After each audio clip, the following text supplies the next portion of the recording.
This is Kathy Biehl of Empowermentunlimited.net with Astro-Insight for the 2018 Pisces Full Moon.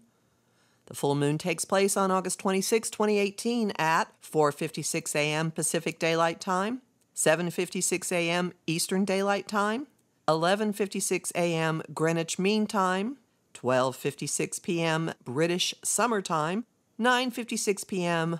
Australian Eastern Standard Time, at 3 degrees Virgo, 12 minutes, 3 degrees Pisces, 12 minutes. A dream is locking into place and coming into being.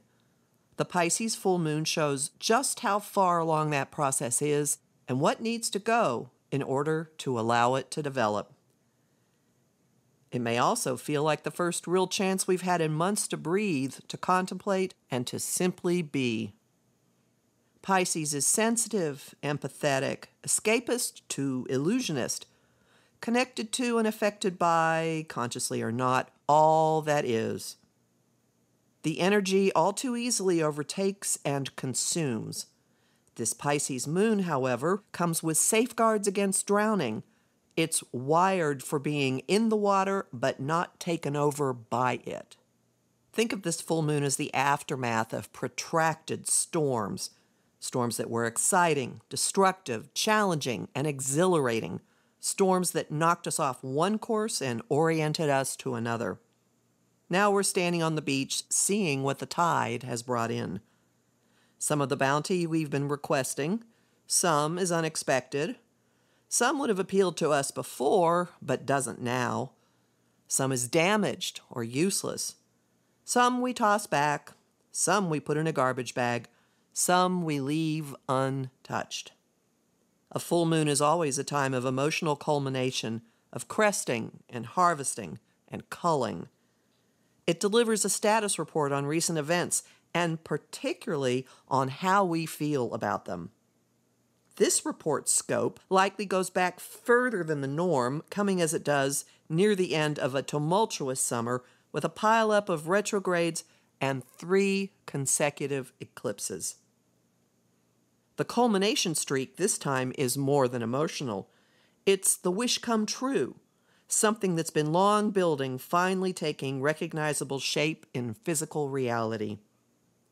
The cause is the convergence of 2 of the year's defining outer planet aspects with the full moon.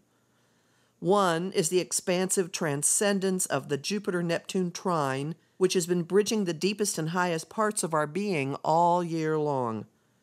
They linked for the final time 1 week before the full moon on August 19th.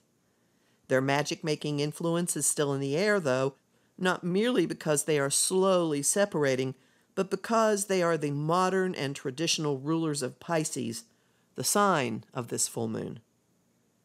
When a dream comes down to earth, it loses some of its sparkle in the process of entry.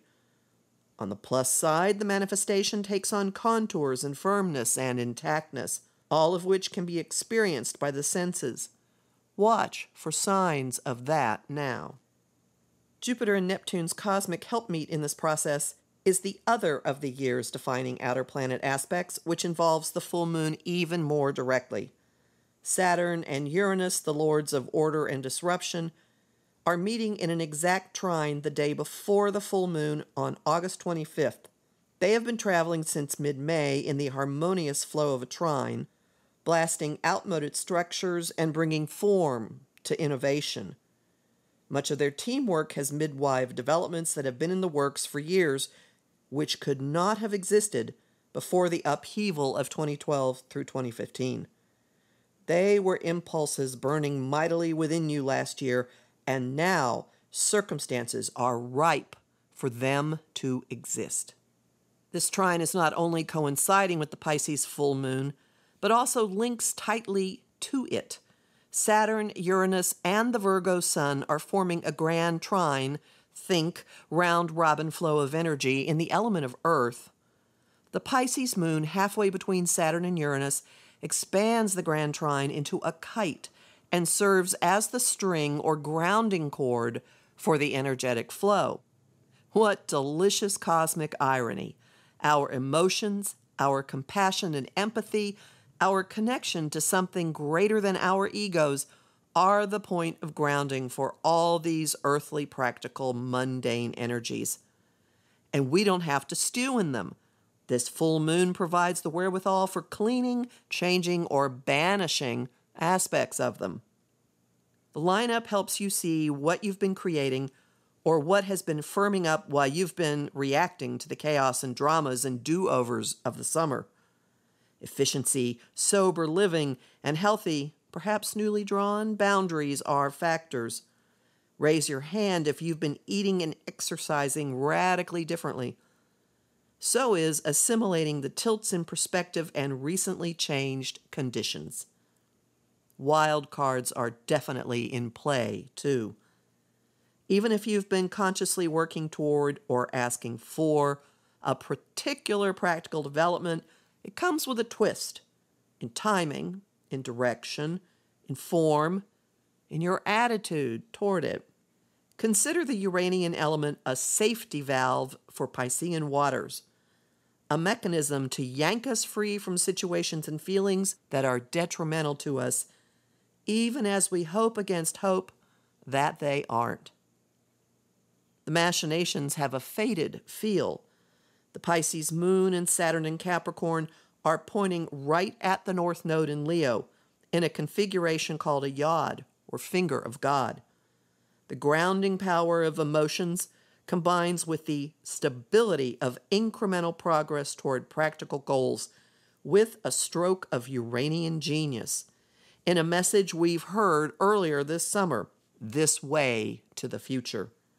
This way to shining brighter and being more your own self. Perhaps the formula for success is searching for common ground between your emotional and physical structural needs.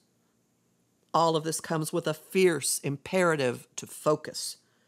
The two planets of desire and money, Venus and Pluto, are in a tight square, which brings issues related to them, and also triangulation, to the surface and demands action. The aspect is a convenient, timely, and efficient cleanup helper for the grand Earth trine. Aiding the effort is a sextile from expansive Jupiter to Pluto, which facilitates deep and thorough cleaning. The summer has brought abundant opportunity to revisit the past and to say many a goodbye. In the wake of that, this square forces the questions: what do you actually want? What do you actually value? This square adds a scalpel's touch to the releasing properties of a full moon. Now that new situations are emerging, which of the old still have meaning? Which are taking up room?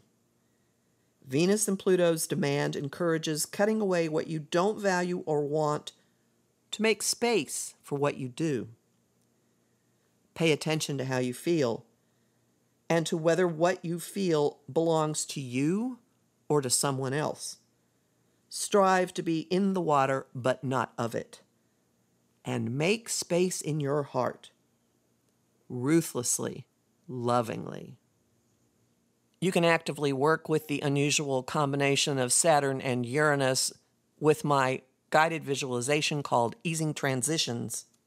Immerse yourself in gentle, healing water energies with my guided visualization, the Star Pond meditation, and learn about what Uranus in Taurus means for the next 8 years in my Uranus in Taurus guide, all of which are available at the shop at Empowermentunlimited.net. I'm Kathy Biehl, a professional astrologer with more than 30 years' experience. Visit my site, Empowermentunlimited.net, to sign up for my mailing list, listen to my weekly podcasts, and book a session with me.